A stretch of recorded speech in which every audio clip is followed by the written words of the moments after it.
Hello, everyone. Antony Blinken, U.S. Secretary of State, is in Kyiv, and it's easy to understand why. Like so many of us, he's likely freaking out about Russia's advances in Ukraine's northeast. And I'm pretty sure people who actually live in the northeast are pretty freaked out by that too. There's been evacuations. I think 7,000 people had to be moved, which is a good idea. Better do it in advance. So I'm glad Blinken is there. And again, I applaud him because he is one of the world's dignitaries and important officials who actually have the balls to go there where the sirens are, where the air raids are, because that happens in Kyiv too, where we just uncovered a terrorist plot to blow up a bunch of buildings. So, that takes some guts. Good on him. So, obviously what they're going to be talking about is, again, what the fuck is happening in the Northeast, why the fortifications didn't hold. We all want to know that. And Blinken is assuring Zelensky and Ukrainian people that the aid is coming. When? Dude, now he says that it has started coming in. It has started arriving. And I'm confused because just yesterday, Pentagon said it's going to be a month. So, folks, please just tell us. I mean, unless there is some top secret reason, to not reveal to Russia just how much help Ukraine is getting, that's fine.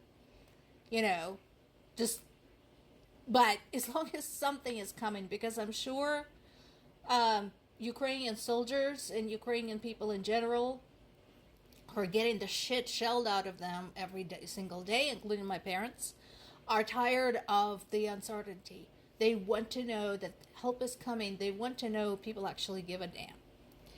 Meanwhile, we have been having a conversation about the relationship between China and Russia.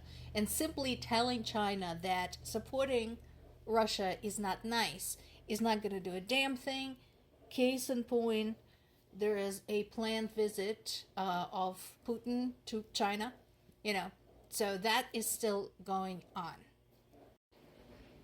As the conversation continues between Blinken and Zelensky, there are other U.S. government officials who are saying how tough it is. Yeah, guys, keen eye for the obvious. Okay, this is... We know it's a tough fight. Those of us who are not physically in Ukraine but have family in Ukraine, we have a clue, and we've been telling this to the American people to the best of our ability for over half of the year, for over 6 months. So, we know. Don't tell us that it's a tough fight. Do something. Former Ukrainian President Viktor Yushchenko is saying basically the same thing that a lot of us have been saying, and that is that the time U.S.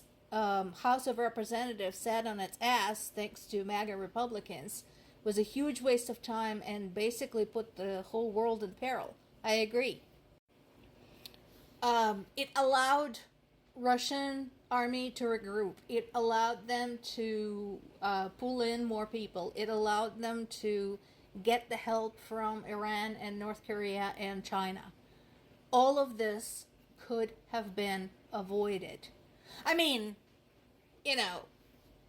if we're going to be honest about this, the avoidance should have started 10 years ago when Russia annexed Crimea and then started military actions in Ukraine's east and southeast. So that's when it should have been going on. At the very least, something should have been done when they shot down a passenger airplane that was carrying people from different countries.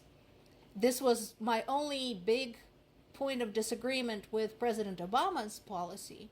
And that was the inaction at that time.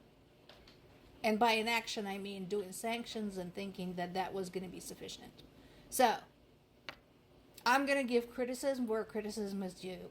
Again, had there been more decisive action on the part of US, NATO, EU, everybody involved, we would not be in this mess today. But we are in this mess today. And of course, the second point is, you know, the fact that US government was being held hostage by a group of Trump fanatics, which now resulted in a major crisis. That is a fact. That is now a historic event. That is on record. You can't erase it. Now, can Ukraine turn the tide? You know, honestly, considering how much time had passed since they last had help, I don't know. I want to hope. I want to believe that they can. My people are very resilient, industrious, tough, brave people. But they have been at this for a long time. So all we can do is wait and see. In Russia, another top defense official was arrested on bribery charges. That is interesting. There are few things more Russian than bribery. I am absolutely serious. Bribery was rampant in the Soviet Union. You couldn't get anything done. Literally.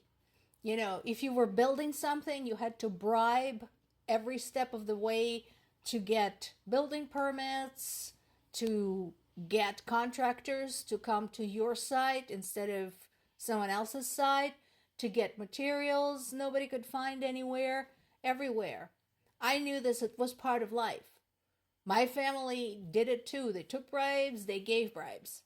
So the fact that now Russia is pretending to be fighting corruption by arresting one after another official, you know, for bribery, I find it rather amusing.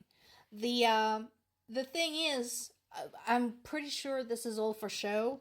It's possible that this particular official has some other skeletons in his closet other than bribery, and bribery is just an excuse. It's possible that he spoke up against Putin. It's possible that he said something negative about the war in Ukraine. I mean, he did work for the Ministry of Defense. So it's very possible that this has nothing to do with bribery and has everything to do with Russia's expansionist policy. That's Russia for you.